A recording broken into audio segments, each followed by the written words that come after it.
வணக்கம். இது தெரியாமல் யாரும் இனிமே விவசாயம் செய்யக்கூடாது. இதில் நிறைய விஷயம் கிடக்கு. இதை படிக்காமல் இதை ஃபுல்லாக கேட்காம யாரும் இனிமேல் வயலுக்கு இறங்கக்கூடாது.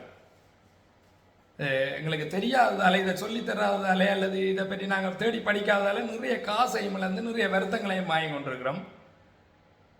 அதை பற்றி கதைக்கிறது தான் இந்த வீடியோட நோக்கம். மற்றபடி படத்தை பார்த்துட்டு தப்பாக யோசிச்சிட வேண்டாம். ரஜிதன் வேறு ஏதோ ஒரு முடிவுக்கு போயிட்டு யோசிக்க வேண்டாம். அல்லது ரஜிதன் மருந்து கடை போடுறார், ரசாயன நச்சுநாசினி கடை போடுறாருன்னு யோசிக்கவும் வேண்டாம். இதை தெரிஞ்சு கொள்வோம். இது தெரியாதால நிறைய பிரச்சனை. என்னென்னு சொன்னால், நாங்கள் அடிக்கிற ஒவ்வொரு நச்சுநாசினிகளும் ஒவ்வொரு டெக்னாலஜி, ஒவ்வொரு தொழில்நுட்பங்களில் செய்யப்பட்டது. இப்போ அதில் ஒவ்வொரு தொழில்நுட்பங்கள் என்று சொல்கிற போது ஒவ்வொன்றின் தொழில்நுட்பமும் என்னென்னு சொல்லி அதில் எழுதியிருப்பினோம். இதில் பாருங்கள், இதில் முதலாவது பூச்சி நாசினி 18 நம்பர் போட்டிருக்கு. இது ஃபங்கஸ் நாசினி 3 நம்பர்ன்னு போட்டிருக்கணும். இதுக்கு பேர் பூச்சி நாசினி 4 நம்பர்ன்னு போட்டிருக்கணும். இது பூச்சி நாசினியில் 1 நம்பர் மொரிக்கா பிபிஎம்சி. இது பூச்சி நாசினியில் 4 நம்பர். வைப்பர் ஃபிப்ரோனில் கிருமி நாசினியில் 2 நம்பர். பொலிகர் ஃபங்கஸ் நாசினியில் 3 நம்பர். இப்படி இப்போ ஃபங்கஸ் நாசினியில் 3 நம்பர் இல்லை, ஃபங்கஸ் நாசினி என்ற எழுதியிருக்கு, அவற்றை 3 நம்பர். இப்போ இதில் நீங்கள் பார்க்குறது 6 நம்பர். இது பூச்சி நாசினி மற்றும் சிற்றுண்ணி கொல்லி.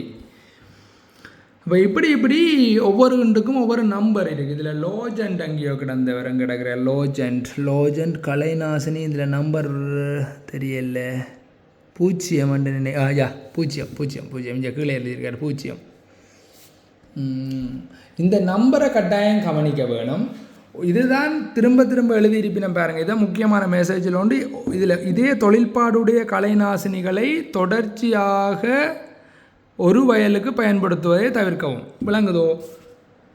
இதே தொழிற்பாடுடைய கலைநாசினிகளை தொடர்ச்சியாக வயல்களுக்கு பயன்படுத்துவதை தவிர்க்கவும் என்றால் அதன் அர்த்தம் ஒருக்கா அடித்தா திரும்பி அடிக்காதீங்க உடனடியா என்று அர்த்தம். இதுலேயும் பாருங்கள், இதில் 6 நம்பர் ஒன்று காட்டினானல்லோ, இதுலேயும் வழி இருக்கிறார் பாருங்க. 6 நம்பர் 6 குறியீட்டையுடைய பூச்சி நாசினியை சிற்றுண்ணி கொல்லியை ஒரே மாதிரியானவற்றிற்கு தொடர்ந்து பயன்படுத்துவதை தவிர்த்து கொள்ளுங்கள். இப்போ ஒன்று அடித்தா, இப்போ ஒரு பூச்சி மருந்தோ இல்லை மைட்டு சைட் ஒன்று அடிச்சிட்டீங்க, அது சாகலை என்ன திரும்ப இதை பாவிக்க வேணாமன்றதான் அதன் விளக்கம்.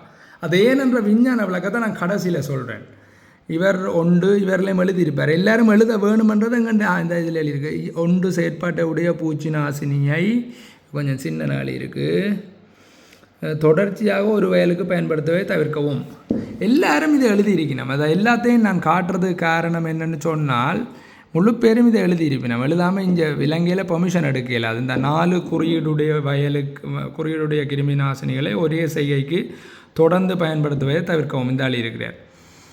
இது முழு பேரும் எழுதியிருப்பினோம். அப்போ இது என்னத்துக்காக எழுதியிருக்கணும் என்று சொன்னால், இந்த 1 இதே தொழிற்பாடுடைய பூச்சி நாசினியை தொடர்ச்சியாக ஒரு வயலுக்கு பயன்படுத்தவே தவிர்க்கவும். இதில் கலரை பற்றி திருப்பி கதைக்க போகிறோம். இது ஒவ்வொரு கலரில் இருக்கிறத பார்ப்பீங்க. இது பச்சை, அது நீலம், அங்கால உள்ளது மஞ்சள். லோஜெண்ட் பச்சை, இது மஞ்சள், இது நீலம். சிவப்பு லேபிள் ஒன்றும் இதுக்குள்ளே இந்த முறை நான் கொண்டு வந்ததுக்கு சிவப்பு லேபிள் வேற இல்லை. ரைட். அப்போ நான் முதல் சொன்ன விஷயத்தை சொல்கிறேன், விளங்கப்படுத்துகிறேன். முதலாவது, இந்த ஒவ்வொரு நம்பரும் என்றது ஒவ்வொரு தொழில்நுட்பம்னு சொல்லி சொன்னேன் நான். அந்த தொழில்நுட்பத்தை அந்த தொழில்நுட்பத்தில் உருவாக்கப்பட்ட மருந்துகளை, நாசினிகளை நீங்கள் தொடர்ச்சியாக பயன்படுத்த வேணாமென்று அதில் எழுதியிருக்கிறார் தானே.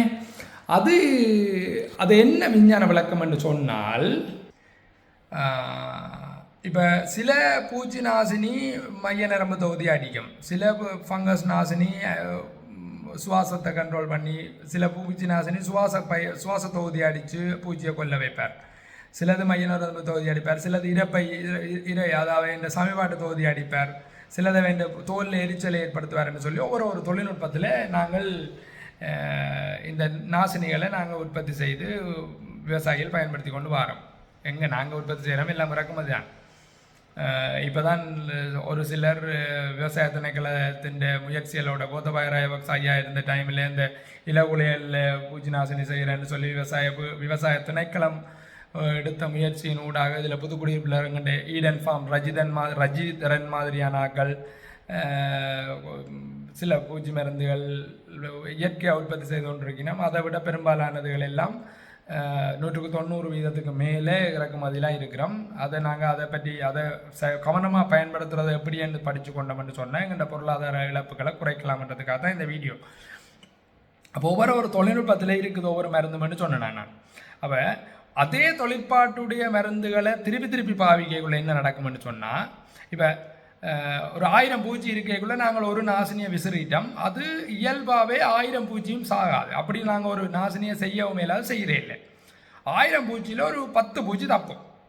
10 பூச்சி தப்பினா அந்த 10 பூச்சியும் சேர்ந்து இனம் பெருகி திருப்பி உருவாக்குற இனம் ஏற்கனவே நாங்கள் அடித்த அந்த நாசினிக்கு எதிர்ப்பியல்பை தான் காட்டும். உன் குடும்பத்தில் நான் மிச்சம், உன் குடும்பத்தில் நீ மிச்சம், என் குடும்பத்தில் நீ மிச்சம் என்று சொல்லிட்டு சேர்ற அந்த 2 ஆணும் பெண்ணும் சேர்ந்து உருவாக்குற அந்த ஆஃப்ஸ்ப்ரிங், அந்த சந்ததி, அது அப்படி தானே, அது இதுக்கு எதிர்ப்பு இயல்பை தான் அவர் காட்டுவார். அப்போ அதுக்கு திருப்பி கொண்டே இதே மருந்தே அடிச்சு 1000 முதல் 10 தப்பினதண்டா இப்போ 1500 தப்பு.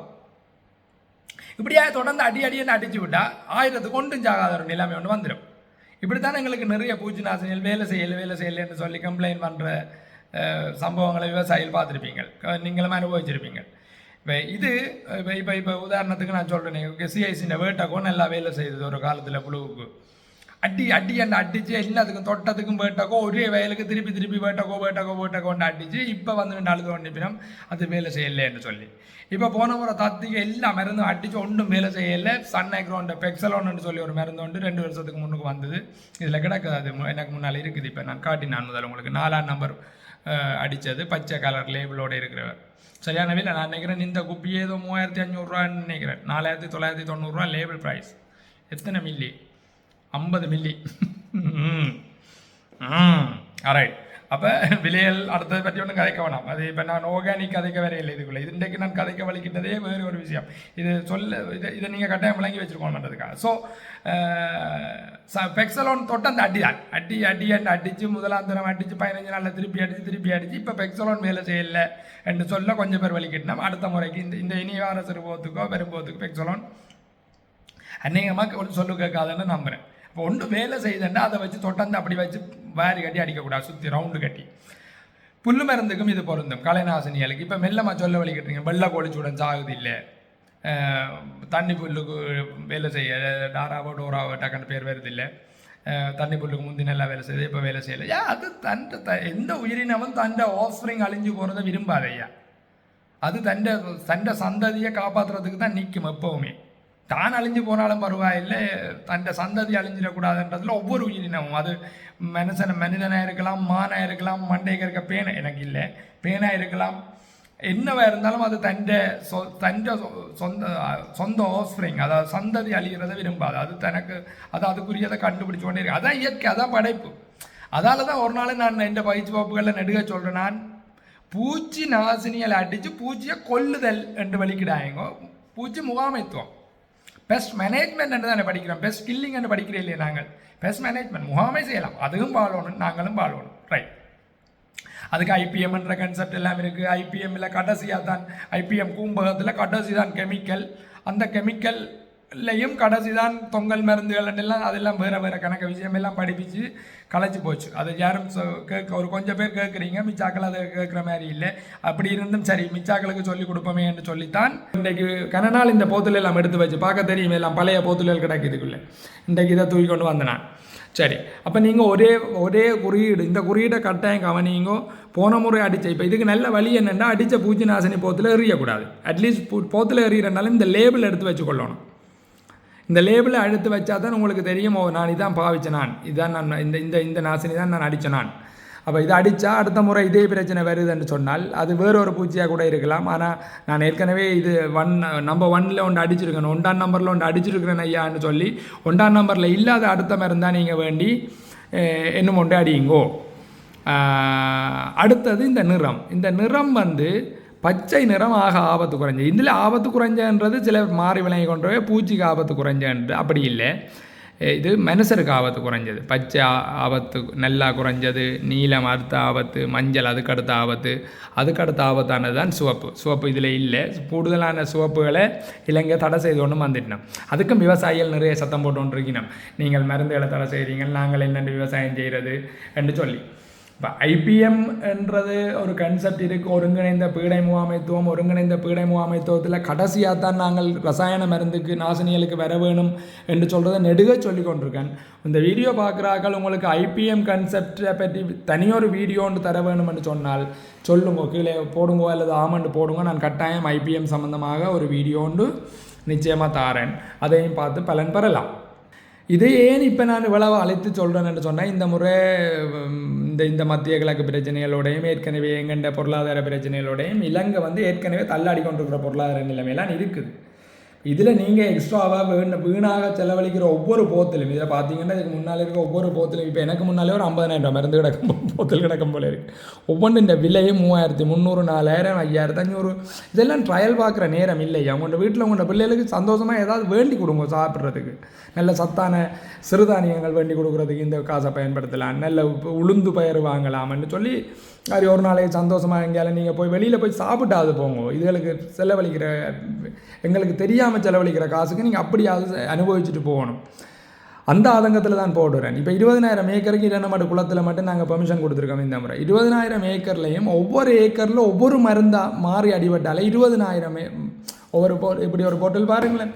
இதில் கூட போட்டில் அடிப்போம் ஒரு ஏக்கருக்கு, இதில் ஒரு போட்டில் 2-3 1.5 ஏக்கருக்கு அடிக்கலாம். அப்படி என்றெல்லாம் இருந்தால் கூட நான் ஒரு சராசரியாக சொல்கிறேன், இவ்வளவு மருந்திலையும் எல்லாம் ஒவ்வொரு ஏக்கருக்குரிய மருந்து நினைச்சா 20,000 போத்தில் அடிபடும் எக்ஸ்ட்ராவாக. குறைஞ்சது ஒரு ஆள் மாறி அடிக்கிறார், ஒரு ஆள் ஒருக்கா மாறி அடிக்கிறாருன்னு வச்சாலே 20,000 போத்தில் எக்ஸ்ட்ராவாக அடிபடும். 20,000 போத்தில் எக்ஸ்ட்ராவாக அடிபட்டால் ஒவ்வொரு போத்திலுமே 4,000, 5,000, 3,000 கிடைக்கும். பெருக்கி பாருங்கள், 20,000 தர 3,000, அப்பா 20,000க்கு 4 சைவர், அங்கால 3,000ல் 3 சைவர், மொத்தம் 7 சைவர், 3 6, 6க்கு பின்னால் 7 சைவர் வந்தால் 60 மில்லியன், 6 கோடி ரூபாய் காசு. அவ்வளோ காசு நாங்கள் எக்ஸ்ட்ராவாக மட்டும் பிள்ளையால் மட்டும் செலவழிச்சிருப்போம் ஒரு மாவட்டத்தில், ஒரு குளத்துக்கு கீழே. மாவட்டமாக பார்த்தா இது 6 கோடி ரூபாய்ன்ற கிட்டத்தட்ட மாவட்டத்தில் மட்டும் ஒரு 25-30 கோடி ரூபாய் இந்த முறையான விவசாய அறிவு இல்லாமல் செலவழிக்கப்படும். இது பொருளாதார முக்கியத்துவம் பற்றி மட்டும் கதைக்கிற கதை. இதுக்கு பிறகு இது இந்த என்வயர்மெண்டல் காஸ்ட் இருக்குது தானே. இதுக்கு பிறகு உன் குடும்பத்தில் நீ மிச்சம், என் குடும்பத்தில் நான் மிச்சம் என்று சொல்லி சேர போகிற அந்த ஜெனரேஷன், அந்த அப்பா அம்மா பூச்சிக்கு பிறக்க போகிற பிள்ளை பூச்சிகளில் இருந்து வர போகிற அந்த பிள்ளை பூச்சிகளை அழிக்கிறதுக்கு இதை விட டோசேஜ் கூடின மருந்து ஒன்று செய்ய வேண்டி வரும், அதை இறக்குமதி செய்ய வேண்டி வரும். அதில் இந்த நாடு காசை இழக்கும். அதில் ஒரு செலவு கொண்டு போகும். அதுன்ற காசும் சேர்த்து பொதுமக்கள்கிட்ட இருந்து டேக்ஸாக வாங்க வேண்டி வரும், விவசாயிகிட்டே இருந்து காசை பிடுங்க வேண்டி வரும். அதுவும் முடிய இன்னும் ஒரு என்வயர்மெண்டல் காஸ்ட் இருக்குது, ஹெல்த் காஸ்ட். இந்த இப்படியான நச்சு மருந்துகளை நாங்கள் தொடர்ச்சியாக அதிகமாக பாவிச்சு போட்டு, ப்ராப்பரான விவசாய அறிவு இல்லாமல் அதிகமாக பாவிச்சு போட்டு அதிக நோய்களில் விழுகைக்குள்ள இலங்கையில் இருக்கிறது இலவச மெடிசின். உங்களுக்கு தெரியும், இலவச கல்வி மாதிரி இலவச மெடிசினுக்கு செலவழிக்க போகிற காசு மக்களின் காசு. அந்த காசுக்கு ஏற்ற அடுத்த முறை வெறியற வீட்டில் அந்த காசு வரும். அப்போ இப்படி தொடர்ந்து ஒரு நச்சு சுழல், நச்சு வட்டத்துக்குள்ளே நாங்கள் மாட்டுவோம். ப்ராப்பரான ஒரு சரியான அறிவோடு நாங்கள் விவசாயம் செய்ய இல்லையா இருந்தால் நாங்கள் எங்களோட நாட்டை கொண்டே ஒரு சரியான ஒரு ட்ரப்புக்குள்ள ஒரு அர்ஜுனன் மகன் அபிமன்யுட்ட என்ன வட்டம் சக்கர வியூகத்துக்குள்ளே மாட்டின மாதிரி நாங்களும் போய் ஒரு சக்கர வியூகத்துக்குள்ளே மாட்டுவோம். கட்டாயம் அதிலேருந்து வெளியில் வர்றதுக்கு நீங்கள் இது எல்லாத்தையும் தெரிஞ்சு வச்சுக்கொள்ளுங்க. தொடர்ச்சியாக நான் இது சம்மந்தமான வேறு விஷயங்கள் எல்லாத்தையும் உங்களுக்கு நீங்கள் பார்க்குறீங்க பயன்படுறீங்கன்னு சொன்னால் தாரேன். முடிஞ்ச வரைக்கும் அவனே குறையுங்க. சும்மா பூச்சியை கண்டு ஒன்று போய் அடிக்காயங்க. பூச்சி கண்டு எல்லாம் ஐபிஎம்மில் கன்செப்ட் இருக்குது. இத்தனை ஒரு தாவரத்தில் இவ்வளவுக்கு மேலே பூச்சி அவதானிக்கப்பட்டால் மாத்திரம்தான் நீங்கள் அதில் மருந்து நாசினி அடிக்க வேணுமென்றெல்லாம் ஒரு லெவல் இருக்குது. அது ஐபிஎம் வீடியோவில் நான் திரும்பி தாரேன், வடிவாக விளங்கப்படுத்துகிறேன். அதுக்கு மேலே அவதானிக்கப்பட்டால் மட்டும்தான் நீங்கள் இந்த நாசினி தெளிப்புக்கு போக வேணும். அதுக்குள்ளே இருந்ததுன்னா நீங்கள் நாசினி தெளிப்புக்கு போக தேவையில்லை. தன்னாலே இயற்கை எதிரிகளாலேயே அது கண்ட்ரோல் ஆகும். 4-5 பூச்சியை கண்ட உடனே போய் நாசினி தெளிக்கிறது, பக்கத்து வயல்காரன் அடிக்கிறார் ஒன்று போய் நாசினி தெளிக்கிறது.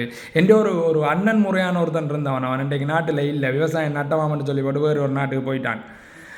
அவனை இப்படி நட்டமான்னு சொன்னவன்னா அவன் கனவில் கண்டுட்டு போய் மருந்து அடிப்பான்.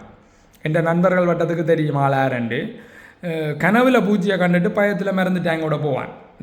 என்னடாண்டு கேட்டால் சொல்லுவான், ரஜிதன் நீ இப்படி சொல்கிறீங்கள், எனக்கு பயமாக கிடக்கு, நான் ஒரு போய் அடிச்சுட்டு வர போகிறேன்னு கண்டாக்ட் பெஸ்டிசைடை போய் அடிச்சுட்டு வருவார் பூச்சியே இல்லாத வயலில். சிஸ்டமிக்கில் இருக்கிற நஞ்சு தன்மைகள் எல்லாம் உங்களுக்கு தெரிய வேணும். இதில் நிறைய விஷயம் இருக்குது, நான் எல்லாத்தையும் சொல்லி தரையில்லை இன்றைக்கு. இல்லை கண்டாக்ட் என்ன முறையில் வேலை செய்யுமெல்லாம் இருக்குது. தொடுகை முறையில் வேலை செய்யும்,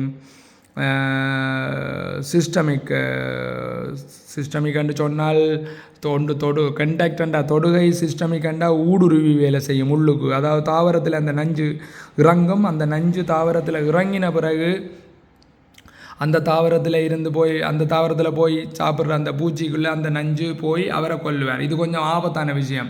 அது இடையில் போய் நாங்கள் சாப்பிடைகளையும் அது எங்கள்கிட்ட வேற வந்துடும் சில வேலையில். இப்படியான ஆபத்தான தொழிலாக இந்த விவசாயம் இன்றைக்கு மாறப்பட்டிருக்குது.